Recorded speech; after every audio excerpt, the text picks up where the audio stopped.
Hey honey loves, it's the Courtney Williams, and today I'm going to be sharing the disadvantages of traveling solo. If you guys are interested, keep watching.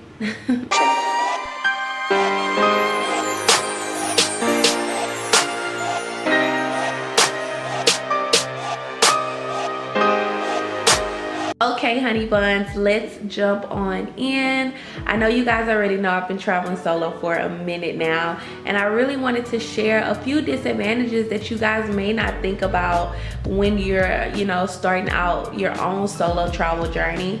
Because, the true goal for me really is to give you guys some insight and really provide you some additional knowledge and things to think about so that, of course, you guys can be better prepared. So let's jump on in with number one, which is probably the biggest disadvantage of traveling solo, is that you really are gonna have to take your own photos. You'll probably have like an album, or like if you look back on your travel journey and the pictures that you took, it will probably be more selfies than it is actual pictures of the full scenery and things like that, which really sucks because when you're traveling alone, having a tripod sometimes is a hassle to kind of take it apart and set it up and put your camera on and then have your timer.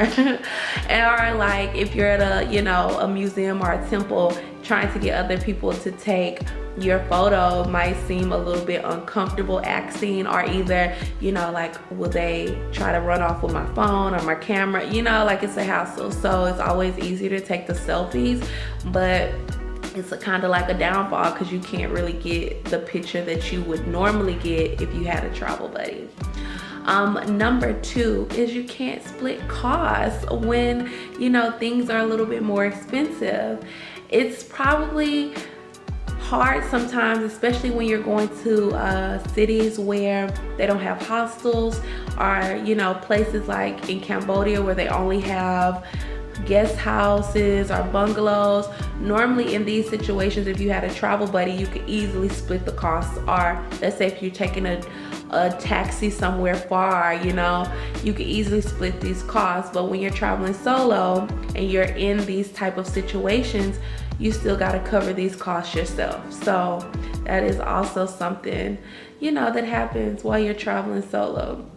Number three, solo travel can be dangerous. Like, honestly, it really can. When you're traveling solo, you're automatically at risk because people feel like you're an easy target sometimes. And I can't even lie, like, it's strength in numbers, like if you have two, maybe even three people, sometimes people will be more scared to just come up to you and try to like rip you off or try to steal from you. But when you're solo, it's like they feel like, oh, it'll be easy for me, but of course you want to use your common sense. If you use your common sense, you'll be all right, but it is something that you guys have to be aware of. Number four is not having that support of having someone traveling with you. You just sometimes don't have that support, which things may happen as you travel. Well, not may, things always happen as you travel, just unexpected stuff.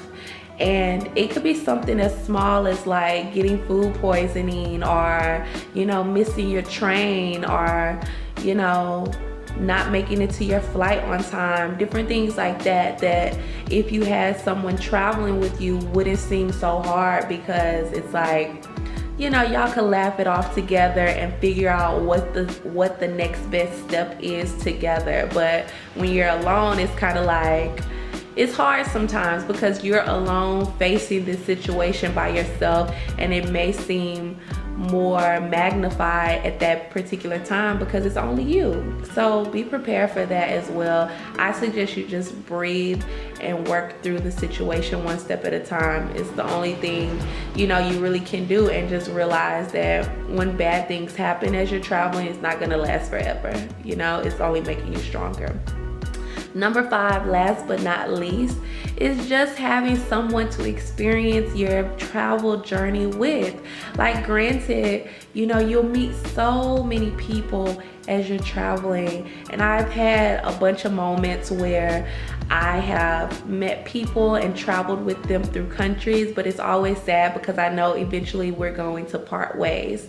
So, you know, it's just great when you have a travel buddy who will be with you the entire time of your travel journey, or whatever predetermined time that you guys have decided on. And then later on, when you make it back to your country, you have someone who you can feel like, you know, I really made it through that journey with. And it just creates a better bond and just gives you better experiences to look back on. Okay, honey buns, this is gonna be it for today. Let me know in the comment section below, what's the most scariest thing for you about traveling solo?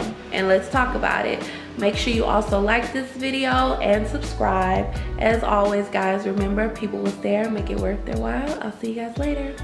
Bye.